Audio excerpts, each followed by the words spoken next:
Je suis Nathalie Mougel et je suis prof et tous les mardis et tous les vendredis, je te retrouve sur cette chaîne pour t'aider à réussir tes années lycée. N'oublie pas de t'abonner et de me suivre sur Instagram. L'expérience a prouvé que, en fait, c'est beaucoup plus facile de se mettre au boulot et d'apprendre tes cours quand tes cours sont un petit peu jolis à regarder, attrayants. Bref, quand tu te retrouves pas face à un pâté mal écrit que tu n'arrives pas à relire et que donc tu ne vas pas réviser. Alors comment rendre tes cours attrayants? La première chose que tu peux faire, c'est mettre un peu de couleur dans tes cours. Alors il n'y a pas besoin que tu y passes des heures, que tu fasses des lettrines bien léchées, etc. comme on peut voir sur les studigrammes par exemple, où visiblement il y a des élèves qui passent beaucoup de temps sur l'aspect visuel de leurs fiches et de leurs cours. Mais par contre, avec quelques stabilos, quelques feutres, tu fais ressortir tes titres, tu mets les définitions en évidence, tu surlignes les chiffres, les dates, tu choisis 2 ou 3 couleurs qui te plaisent et tu te choisis surtout un code couleur.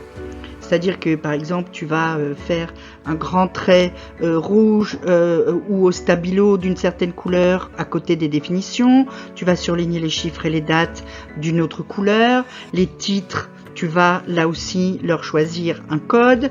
Bref, faire ressortir des choses de façon à ce que dès que tu regardes ton cours, tu vois apparaître ton plan, tu vois apparaître les trucs les plus importants, etc. Ça va te prendre quelques minutes le soir et pourtant ça sera déjà très efficace. La deuxième chose, c'est de jouer avec les graphies et avec les polices. Tu peux le faire même quand c'est écrit à la main, tu n'as pas besoin que ce soit sur ordinateur. Tu joues avec les majuscules et les minuscules, notamment dans les titres, mais même dans les corps de texte que tu prends en note, quand un mot est super important ou quand il est utilisé pour la première fois, alors que tu vas y mettre une abréviation, eh bien tu peux mettre des majuscules. Bon, le gras et l'italique, c'est un peu plus compliqué, mais il suffit par exemple de repasser avec ton stylo plusieurs fois et tu vas avoir du gras. Écrire grand, moyen, petit, ça aussi tu peux le faire avec ton écriture à la main. Mais ça va te permettre de faire ressortir des choses et d'éviter la monotonie qu'on a à regarder un cahier, qu'on va devoir réviser des pages et des pages où c'est tout écrit pareil, tout de la même couleur, tout de la même graphie, etc. Et puis, pense à illustrer ton cours quand tu le reprends le soir. Si tu regardes la vidéo sur comment avoir de bonnes notes, je te dis que tu dois reprendre tes cours le soir. Eh bien, tu peux rajouter quelques dessins, tu peux rajouter un graphique. À la fin d'un chapitre, tu peux faire une mind map.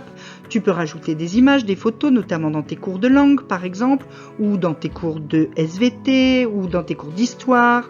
Des choses qui sont faciles à trouver, qui te prendront pas beaucoup de temps et qui auront 2 avantages très importants.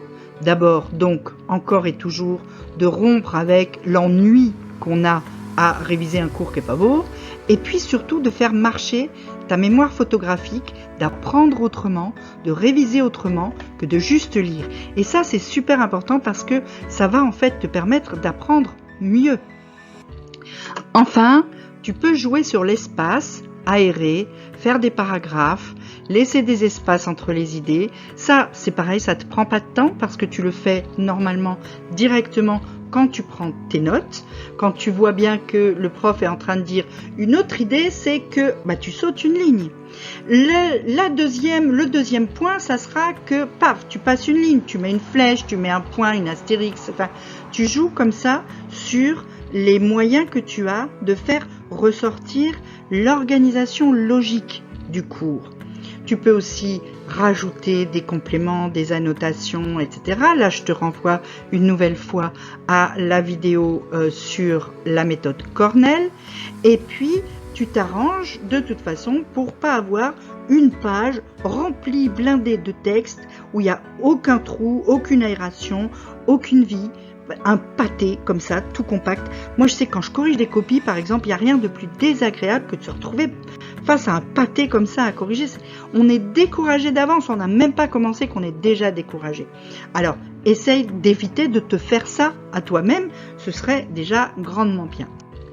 Et puis, petit bonus, tu peux aussi utiliser tes émotions pour te rappeler les émotions que tu as ressenties pendant le cours, que tu vas mettre à côté, tu peux mettre des emojis.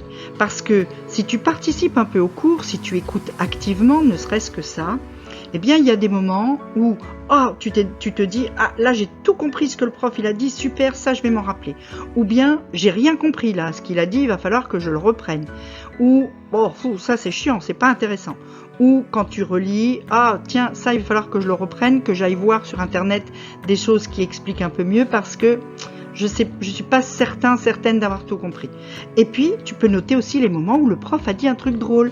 Parce que bien souvent, les profs, en tout cas moi je le fais, disent des trucs drôles pour que tu te rappelles de quelque chose. Parce que au moment où tu ris, tu éprouves une émotion dont tu vas te rappeler parce qu'elle est à toi, cette émotion. Donc tous ces moments-là, tu peux les noter avec un petit emoji. Là, je t'ai mis quelques exemples, mais c'est à toi de te faire aussi un petit peu ton univers dans ton cours pour que le cours soit vraiment ton cours. C'est super important que ton cours ne ressemble pas forcément à celui de ton copain, de ton voisin. Donc, si tu as des questions, tu n'hésites surtout pas. Dis-moi en commentaire si tu trouves tes cours sympas pour avoir envie de les travailler ou pas. Si tu as besoin de conseils, eh bien tu n'hésites pas. Tu me dis tout ça en commentaire.